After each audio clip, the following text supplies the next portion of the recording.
Hello बच्चों, नमस्कार। मैं रघुवीर स्वामी।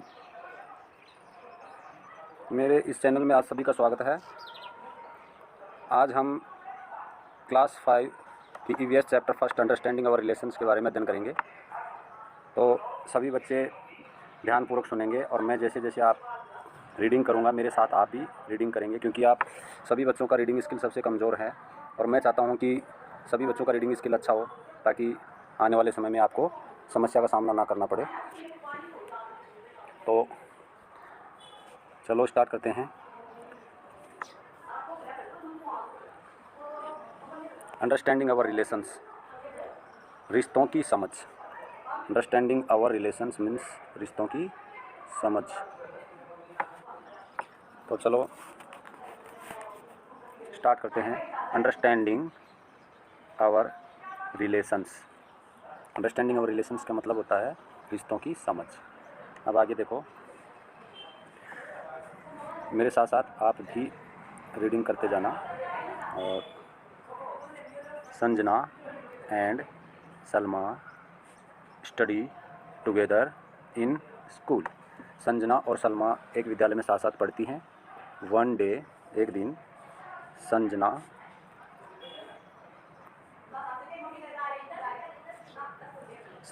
Was very sad. यानी कि संजना और सलमा दो बच्चियां हैं, वो एक साथ एक विद्यालय में पढ़ती हैं।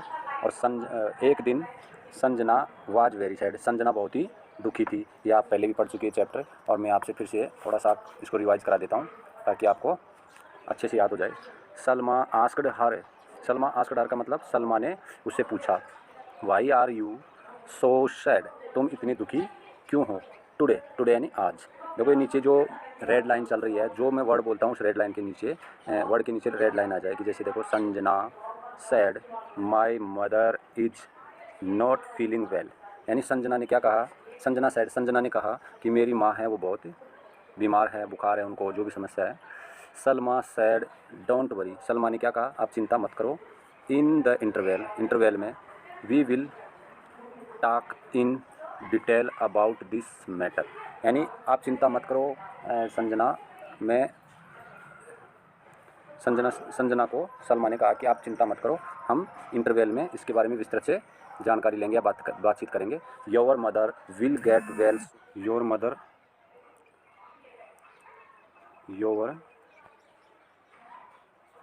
Your mother will get well soon, तुम्हारी माँ जल्दी ठीक हो जाएगी।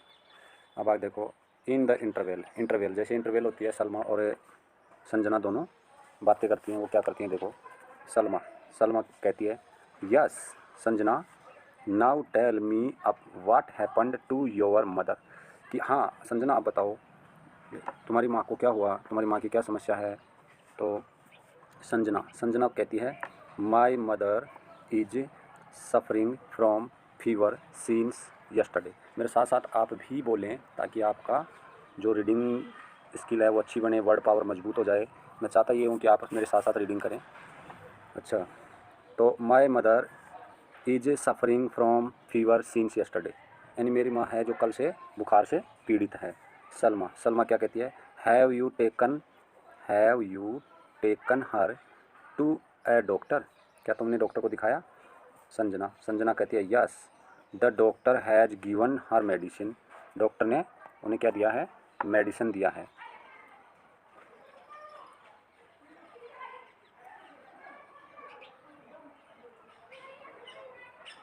डॉक्टर ने उन्हें मेडिसिन दिया है। My grandmother and aunt are taking care of her, और मेरी दादी जी और मेरी जो आंटी हैं, मेरी चाची हैं, वो उनका ध्यान रख रही हैं। सलमा क्या कहती है, then why are you worried, तब, देन यानी तब, why are you worried, worried यानी चिंतित, तो फिर तुम इतनी चिंतित क्यों हो, तुम इतनी चिंतित क्यों हो। Everyone is there in your family to take care of her, कि जब तुम्हें चिंता करने की कोई ज़रूरत नहीं है, जब तुम्हारे परिवार में हर कोई तुम्हारी माँ का ध्यान रख रहा है तो तुम्हें चिंता करने की आवश्यकता नहीं है। Sanjana, yes all of my family members live together, हाँ मेरे जो परिवार के जो सभी सदस्य एक साथ रहते हैं। My grandmother, grandfather, uncles, aunts and their children well all live together, यानी वे सब के सब साथ साथ रहते हैं। कौन कौन साथ साथ रहते हैं? ग्रैंड मदर यानी माँ दादी जी, ग्रैंड फादर दादाजी, अंकल यानी चाचा जी, आंट चाची जी, एंड देयर चिल्ड्रन और उनके बच्चे। वी लिव हम सब, वी ऑल लिव टुगेदर हम सब साथ साथ रहते हैं। ठीक है। फिर सलमा क्या कहती है? You don't worry at all, तुम्हें बिल्कुल भी चिंता करने की आवश्यकता नहीं, तुम्हें बिल्कुल भी चिंता करने की आवश्यकता नहीं है। Everyone in your family यानी everyone in your family will take care of your mother, यानी तुम्हें चिंता करने की बिल्कुल भी आवश्यकता नहीं है। नो, जो तुम्हारे परिवार के सभी सदस्य हैं वो तुम्हारी माँ का ख्याल रखेंगे। विद इन 2-3 डेज, 2-3 दिनों में, विद इन 2-3 डेज 2-3 दिनों में, शी विल गेट एब्सोल्युटली, वे क्या हो जाएंगी? बिल्कुल ओके हो जाएंगी, बिल्कुल ठीक हो जाएंगी। एब्सोल्युटली वेल, वो बिल्कुल ठीक हो जाएंगी। In my family I have my mother, father and younger sister only, क्योंकि मेरे परिवार में तो मैं, मेरी बहन और मेरे मम्मी और पापा ही रहते हैं। उसके बावजूद भी हम चिंता नहीं करते, और आपके परिवार में इतने सारे लोग होते हुए आप इतनी सारी चिंता करते हो। लेकिन इस बात को आप भी जानते हो कि बच्चे, जब माँ बीमार होती है तो बच्चों की चिंता स्वाभाविक होती है, चाहे फिर वो परिवार कितना ही बड़ा क्यों ना हो। ठीक है। अब देखो आगे, ये फैमिली मेम्बर्स, ये एक टेबल है। दे लिव विद यू और somewhere else, right the name of place, यानी ये बोल रहे हैं कि इधर तो आपके जो फैमिली मेम्बर्स हैं उनका नाम, और उसी की सीध में आपको लिखना है कि वो कहाँ रहते हैं और किसके साथ रहते हैं। अब देखो, ये हैं ग्रैंड मदर्स, और इससे पहले ग्रैंड फादर भी हैं। ये हैं ग्रैंड फादर। तो ग्रैंड फादर कहाँ रहते हैं? जैसे आपके दादाजी कहाँ रहते हैं, यदि आपके घर ही रहते हैं तो आप उसमें लिख सकते हैं कि ग्रैंड फादर दादाजी लिव विद अस, हमारे साथ रहते हैं। और कौन से गांव में रहते हैं? जहाँ गांव का नाम है वो गांव का नाम भी आप लिख सकते हो। जैसे मैंने लिखा लिव विद अस, और कहाँ रहते हैं? असामपुर। ये थोड़ा सा बड़ा लिखा गया, कोई दिक्कत नहीं है, मैं सिर्फ आपको दिखा रहा हूँ कि आपको कैसे आंसर देना है। तो फर्स्ट वाला क्वेश्चन है ना, उसमें तो ये लिखना है आपको, लिव विद अस, और कहाँ रहते हैं? जैसे आप असामपुर में। और दादी जी के लिए भी सेम टू सेम ये लिखा जाएगा, आप जो दादाजी के लिए लिख रहे हो सेम टू सेम ये दादी जी के लिए लिखा जाएगा। एल्डर अंकल यानी ताऊ जी कहाँ रहते हैं, किसके साथ रहते हैं? यदि आपकी जॉइंट फैमिली है तो आपके साथ रहते हैं तो सेम यही चीज़ें लिखेंगे, लिव विद अस असामपुर। यदि अकेले रहते हैं, अलग रहते हैं, तो आप लिख सकते हैं लिव विद देयर फैमिली, उनके जो परिवार है उनके साथ रहते हैं और आसामपुर में रहते हैं। ऐसे एल्डर आंट, क्योंकि एल्डर अंकल के साथ एल्डर आंट इन ताऊ जी के साथ ही होगी, उनके बच्चे साथ होंगे। फादर मदर, ये लिव विद अस या लिव विद मी, मेरे साथ रहते हैं, हमारे साथ रहते हैं। और यंगर अंकल एंड चाचा जी, वो साथ रहते हैं तो ठीक है, नहीं तो उनका भी लिख सकते हैं लिव विद देयर फैमिली, या लिव विद हिज फैमिली, वो अपनी परिवार के साथ रहते हैं। ठीक है। ऐसे यंगर आंट, यंगर अंकल के साथ यंगर आंट होगी, चाचा जी और चाचा जी के साथ चाची जी रहेगी, अलग थोड़ी रहेगी चाची जी। तो ये आपको मैं बता दिया हूँ। अब आगे देखो, मेरा मेन ध्येय है आपकी रीडिंग स्किल मजबूत करना, तो मेरे साथ आप जो मैं बोल रहा हूँ वो ज़रूर बोलेंगे आप साथ साथ। देखो आगे, इन योर प्रीवियस क्लासेज, तुम इन योर प्रीवियस क्लासेज का मतलब पिछली क्लास में, प्रीवियस यानी पिछली क्लास में, यू हैव ऑलरेडी स्टडीड, तुमने पहले से अध्ययन किया, यानी पिछली क्लास में आप अध्ययन कर चुके हैं संबंध में about nuclear family and joint family, और न्यूक्लियर फैमिली के बारे में आप 4th क्लास में अध्ययन कर चुके हो। तो in your nuclear family there is no mother, there is only mother and father. Nuclear family में कौन होते हैं? मदर एंड फादर होते हैं, उनके बच्चे होते हैं। ठीक है। But in a joint family में कौन कौन होते हैं? All the members contribute towards the upbringing of the children, यानी इसमें जो जॉइंट फैमिली होती है उसमें परिवार के सभी सदस्य मौजूद होते हैं। परिवार के सभी सदस्य कौन कौन से होते हैं?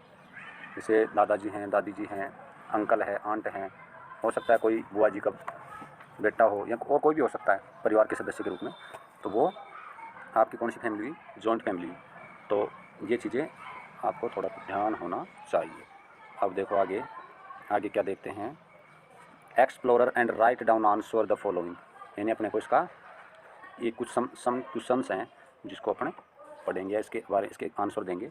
और ये कौन कौन से, वैसे मैंने आपको पहले बता दिया है या मैं बता चुका हूँ जो कौन कौन से क्वेश्चन हैं जो आपको करने हैं, क्या क्या करने हैं।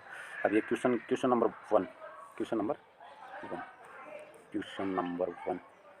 वन में क्या है? Who lives in your neighbourhood, तुम्हारे पड़ोस में कौन कौन रहता है। हु यानी कौन, लिव्स रहता है, इन योर नेबरहुड तुम्हारे पड़ोस में कौन कौन रहते हैं। तो वो आप लिख सकते हो कि आपके पड़ोस में कौन कौन रहते हैं। कौन रहता है आपके पड़ोस में, वो आप यहाँ आंसर में देंगे। वैसे मैंने आपको लिखवा भी दिया है, क्योंकि सबके अपने अपने पड़ोस अलग अलग हैं, तो मैं ये मेरे लिए लिखवाना संभव नहीं है। जो भी रहते हैं उनके आप नाम लिखेंगे इसके आंसर में, फर्स्ट नंबर के क्वेश्चन के आंसर में ये लिखेंगे।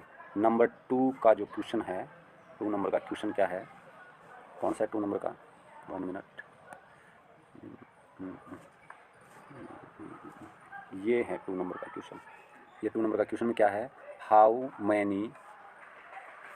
Many them are nuclear family, यानी जो आप ये बोले ना, who lives in your neighbourhood तुम्हारे पड़ोस में कौन कौन रहते हैं, क्वेश्चन फर्स्ट है। सेकंड नंबर में ये बता रहे कि इनमें से जो आपके पड़ोस में रहते हैं, इनमें से कौन कौन से परिवार ऐसे हैं जो न्यूक्लियर हैं। न्यूक्लियर तो मैंने आपको बताया है, ऐसा परिवार या ऐसी फैमिली जिसमें father mother and their children live with, एक साथ जो बच्चे रहते हैं, उनके पेरेंट्स माता पिता और बच्चे एक साथ साथ रहते हैं, वो परिवार कौन सा कहलाएगा, न्यूक्लियर फैमिली कहलाएगा। ठीक है।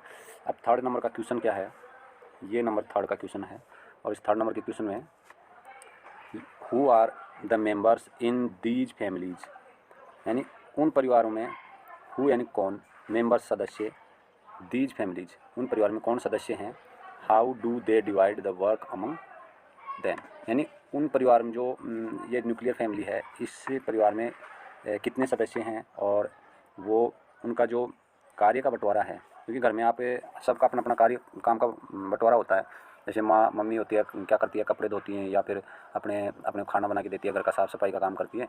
और पापा क्या करते हैं, पापा कमाई करते हैं, कमा कर लाते हैं। और बच्चे क्या करते हैं, बच्चे मम्मी और पापा के कार्यों में हेल्प करते हैं और स्कूल जाते हैं। तो सबके काम अलग अलग होते हैं। तो ये बोल रहा है कि who are the members in these families, यानी इन परिवारों में कौन सदस्य हैं, how do they divide the work among them, और उनके कार्यों का बंटवारा कैसे कैसे किया गया है। तो उन सदस्यों के आप नाम लिख सकते हो, और साथ में वो क्या क्या कार्य करते हैं, कौन सा जो सदस्य है, कौन सा मेंबर है जो क्या कार्य करता है, तो वो आप लिखेंगे।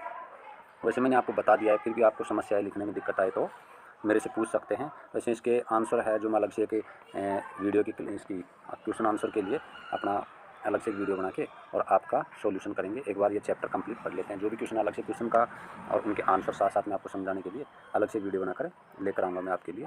तो number 4 question number 4, next question, how many joint families are there in your neighbourhood, यानी कि कितनी जॉइंट फैमिली हैं जो तुम्हारे पड़ोस में। अभी तो अपन ने न्यूक्लियर फैमिली के बारे में जानकारी दी है कि कितनी न्यूक्लियर फैमिली हैं जो तुम्हारे पड़ोस में रहती हैं, तुम्हारे नेबरहुड में रहती हैं, नेबर में रहती हैं, और उसमें कितने सदस्य पड़ा था। अब अपन देख रहे हैं कि हाउ मैनी यानी कितना, जॉइंट फैमिली यानी संयुक्त परिवार। संयुक्त परिवार का मतलब बार बार मैं आपने बता भी चुका हूँ क्या होता है संयुक्त परिवार। Are there in your neighbourhood, यानी तुम्हारे कितने परिवार ऐसे हैं, कितने संयुक्त परिवार, जॉइंट फैमिली, कितने संयुक्त परिवार ऐसे हैं जो तुम्हारे पड़ोस में रहते हैं। ठीक है। नंबर क्वेश्चन 5, तो ये आप इसके जो 4th नंबर का क्वेश्चन है, इसमें आप क्या करेंगे, इसमें आप 1 मिनट,